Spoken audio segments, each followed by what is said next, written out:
샬롬, 한 주간도 평안하신지요? 예, 우리나라 날씨가 예년 같지 않게 선선한 편입니다. 이렇게 늦장마가 6월이 지나서 7월 장마는 손으로 꼽을 정도라고 하는데, 중요한 거는 늘 안전 대비하셔서, 특별히 이렇게 상습 침수 구역 같은 데 계신 분들은 보통 이렇게 좀 드물게 찾아오는 기후는 폭우를 동반할 확률이 높다고 합니다. 그러니 유의하시고, 자연재해들, 우리 자꾸만 이런 일들을 통해서 우리가 깨달아야 하는 것은 겸손, 무엇보다도 겸손해서 욕심을 내려놓고 좀 이제 이런 개발 이런 것들도 한 번 더 생각해보고, 어쩔 수 없이 해야 하는 거라면 이런 친환경적인 이런 쪽으로 조금 더 노력을 기울이는 그런 일이 되었으면 합니다. 자, 오늘 빨리 시작하죠. 오늘 요즘 너무 중요한 말씀을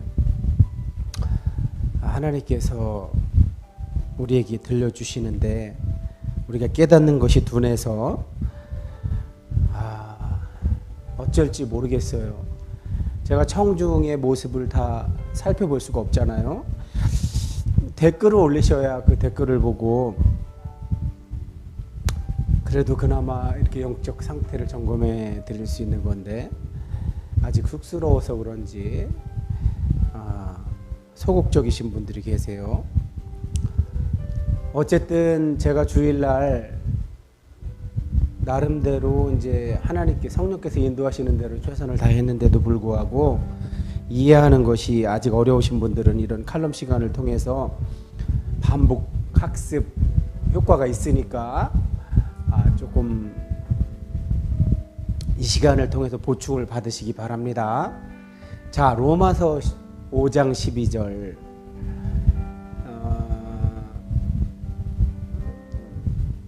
지난주죠.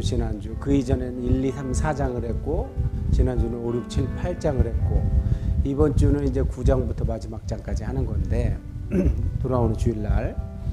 근데 이제 로마서 두 번째 시간에 5장 12절이 인류의 역사의 속성, 본질을 한 문장으로 압축하죠. 한 사람으로 말미암아 죄가 세상에 들어오고, 죄로 말미암아 사망이 들어왔으며,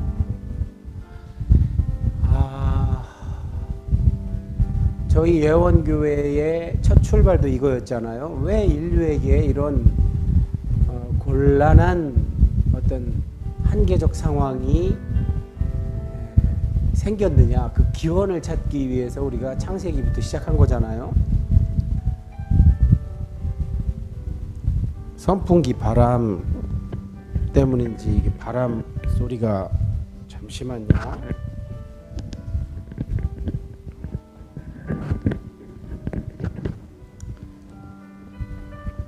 이쪽이 다르니까 좀 낫네요.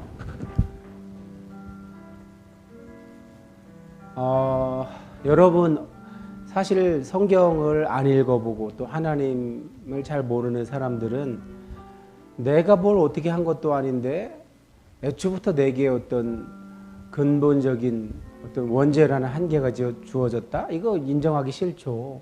이해가 안 되죠.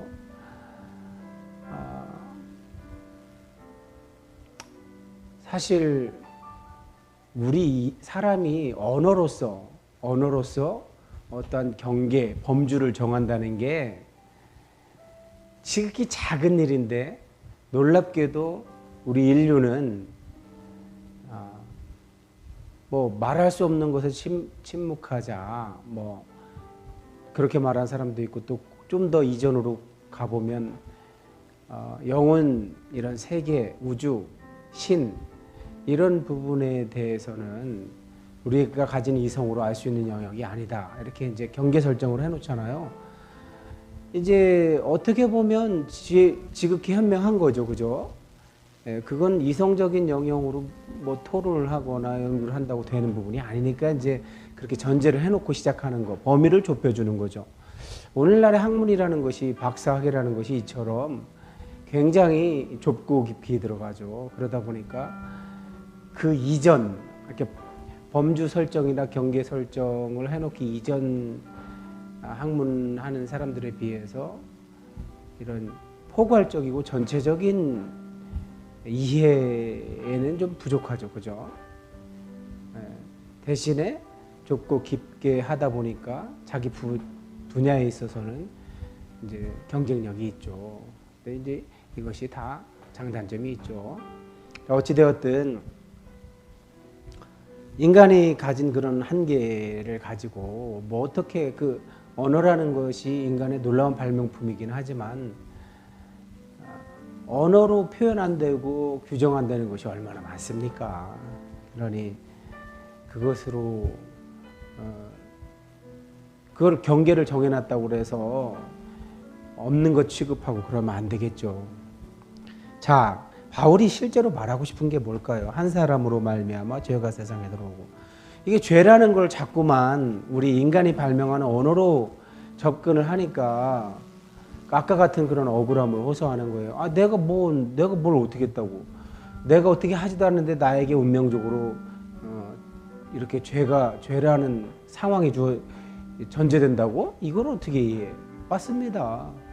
그거는 이제 이렇게 이해하는 게 훨씬 뭐랄까 받아들이기 수월하죠. 제가 누누이 말씀드리잖아요. 죄라는 거를 이런 어떤 헬레니즘 문명이 발명한 그런 개념적 사고, 명제적 사고 이런 것으로 접근하면 이해가 안 되죠. 성경은. 죄라는 건 하나님과 단절된 상태를 상징하는 걸로 그렇게 이해하는 게 훨씬 수월합니다.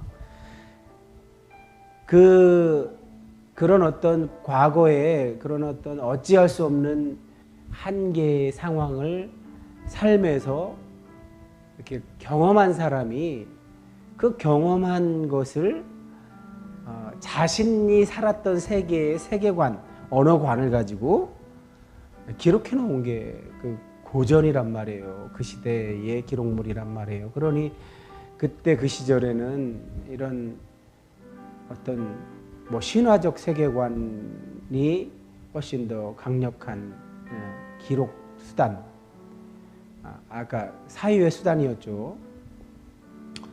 그러니 이걸 문자 그대로 읽으면 되겠어요? 안 되죠.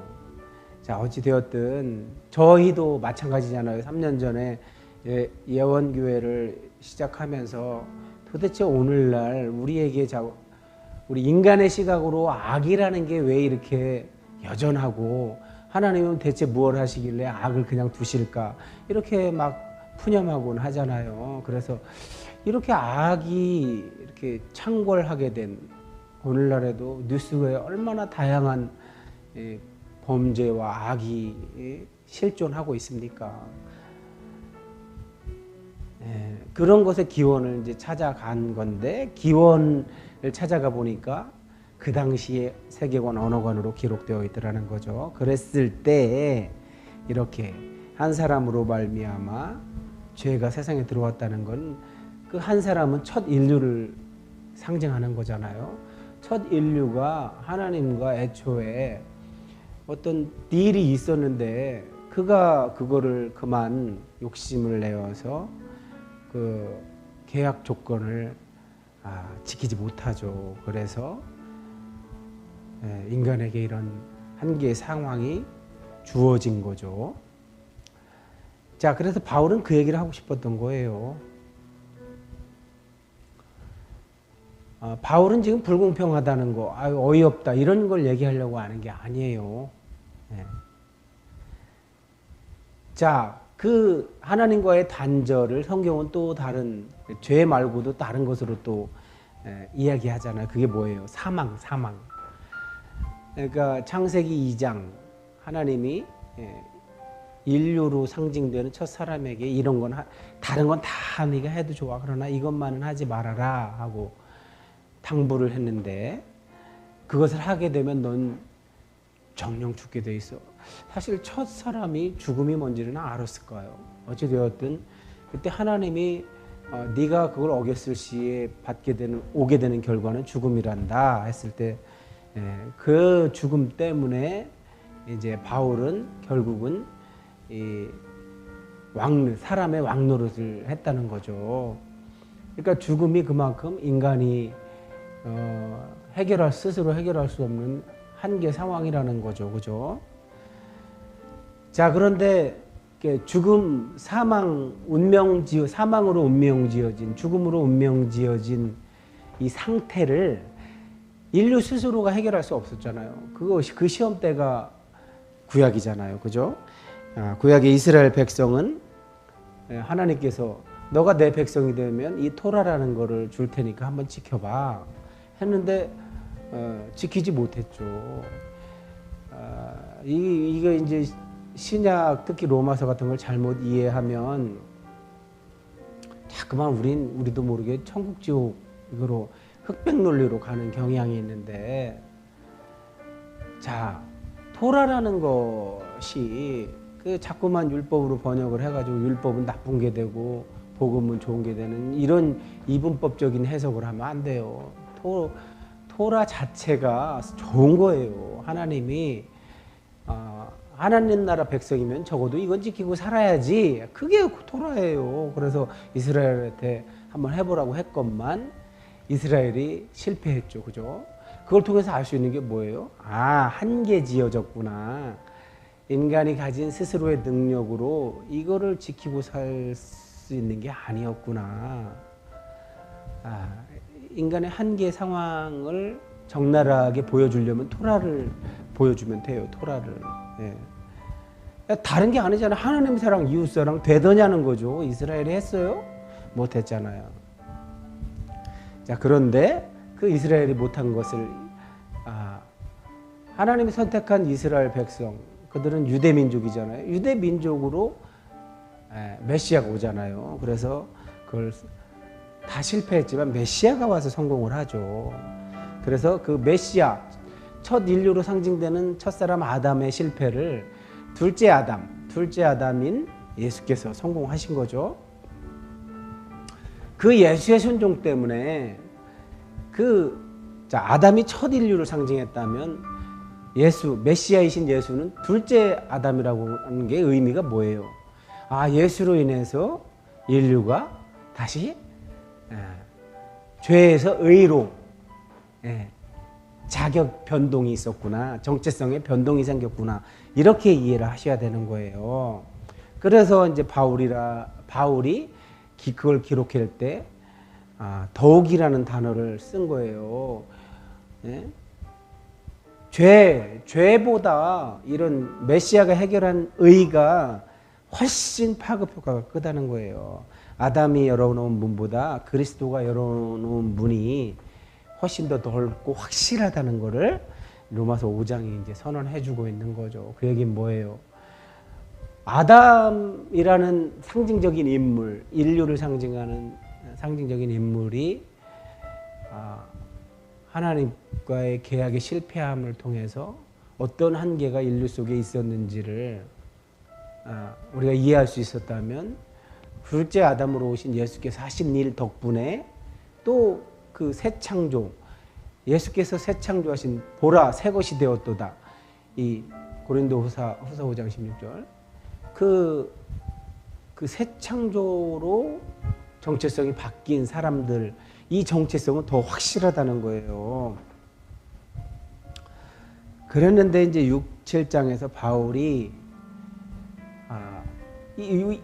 여기까지만 하면 우리에게 너무 희망적이고 너무 감사하죠. 그죠? 예수님으로 인해서 이런 우리의 정체성이 바뀌었다는 것은, 소위 말해서 더 쉽게 얘기해서 하나님으로부터 분리되었던 상태가 예수님으로 인해서 다시 하나님께 연결된 상태, 얼마나 좋은 일이에요. 행복한 일이에요. 그런데 바울은 무슨 얘기를 하죠? 하나님께 연결된 상태로도 이 땅의 역사적 시공간, 이 땅에 그러니까 몸이라는 한계를 가진 존재로 살 때는 어떤 현상이 있대요. 예수님 때문에 정체성이 바뀐 그들에게조차 어떤 현상이 있대요. 여전히 하나님이 하신 일의 의미를 알아채고도 그래서 하나님이 그런 정체성을 바꿔줬으니까 이제부터 이렇게 살아 하고 당부를 했건만 여전히 그렇게 살지를 못하고 이스라엘이 실패했던 것처럼 마치 예수님이 하신 일 이전에 어떤 한계를 가졌기 때문에 그때는 못했다고 생각할 수 있지만 이제 예수님이 하신 일 때문에 우리에게서 한계 상황이 지워졌는데도 우리는 그 일을 안 하더라는 거죠. 그 상태를 바울이 아주 정직하고도 신랄하게 고백을 하죠. 로마서 7장 24절 오호라 나는 곤고한 사람이로다. 내가 원하는 바 내가 알게 된 거 이제 하나님이 하길 원하는 게 그게 선이라는 사실을 알게 되놓고도 원하면서도 행하지는 못하는 이 상황 때문에 곤고하다고 고백하는 거죠. 그러나 바로 8장 1절에서는 그리스도로 인해 감사한대요. 8장 1절이 아니군요. 그 7장 마지막에는 한계 상황을 고백하면서도 그리스도로 인해서 감사를 표현해요. 그 얘기는 뭘까요?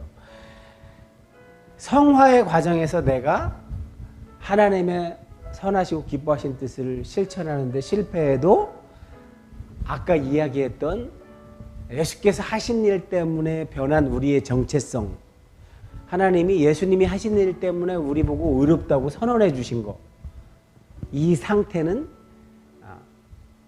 훼손되지 않는다는 거, 그걸 얘기하는 거죠. 그래서 감사를 얘기하는 거죠. 그러나 그렇다고 해서 훼손되지 않는다고 해서 계속 죄만 짓겠냐? 그 얘기를 또 바울은 하는 거죠.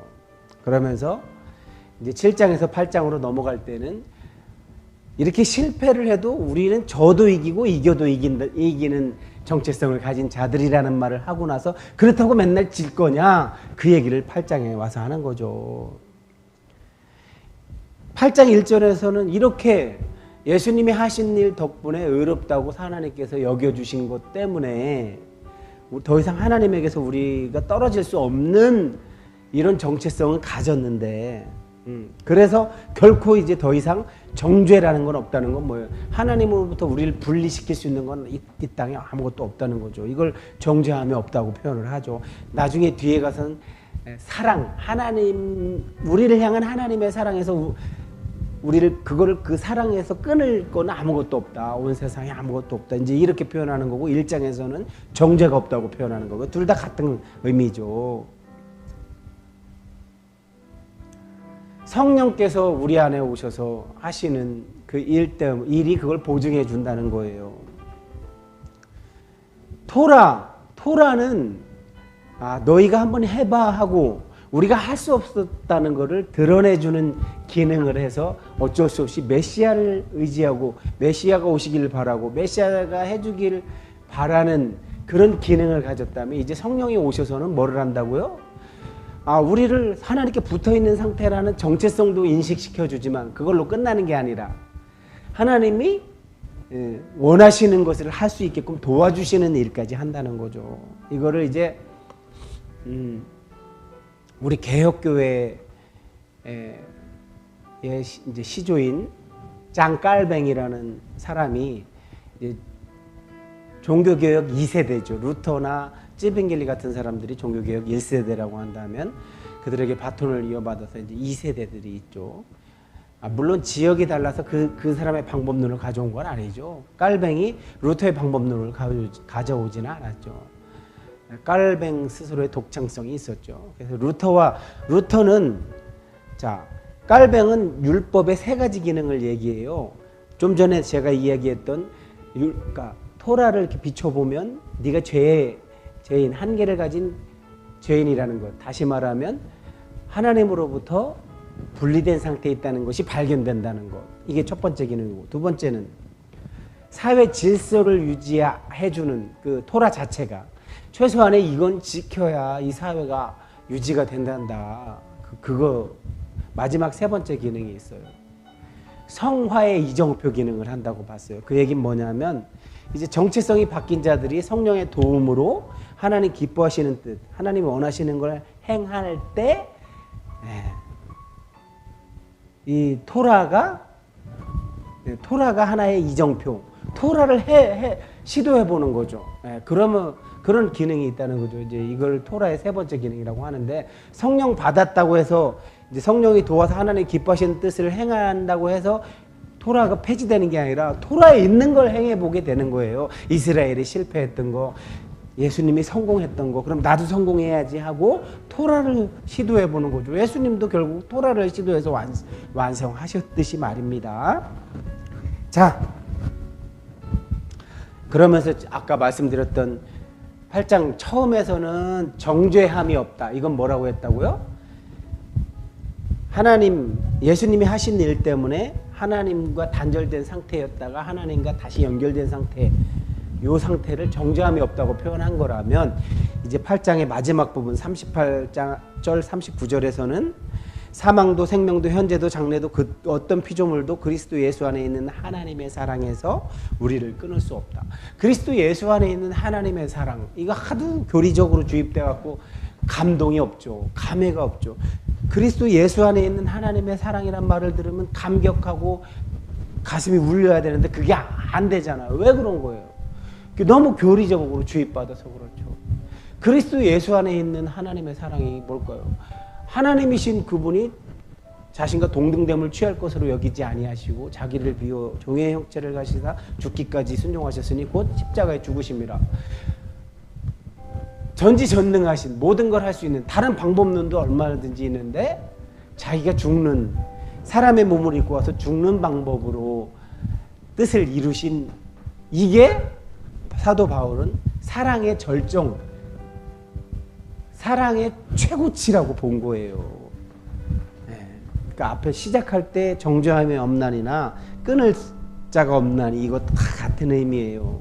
하나님의 사랑이 그리스도 예수 안에 있는 하나님의 사랑, 이게 하나님의 의라고도 표현되고, 복음서식으로 하면 하나님의 나라, 하나님의 통치, 그렇게 표현할 수도 있겠죠. 그러니까 결국 우리가 3년 전에 왜 우리가 사는 시대에도 여전히 악이 존재하고, 우리가 생각할 때 우리의 시각으로 악이 존재하고, 하나님의 시각에서 악 이런 게 아니에요. 우리의 시각이지. 우리의 악이라는 언어 자체도 우리가 규정한 거고 우리가 범주를 정한 거잖아요. 어디까지가 악이고 어디까지가 선인지 언어로 규정했을 뿐이지, 자꾸 우리의 시각을 얘기하면서 하나님의 시각이라고 얘기해서는 안 돼요.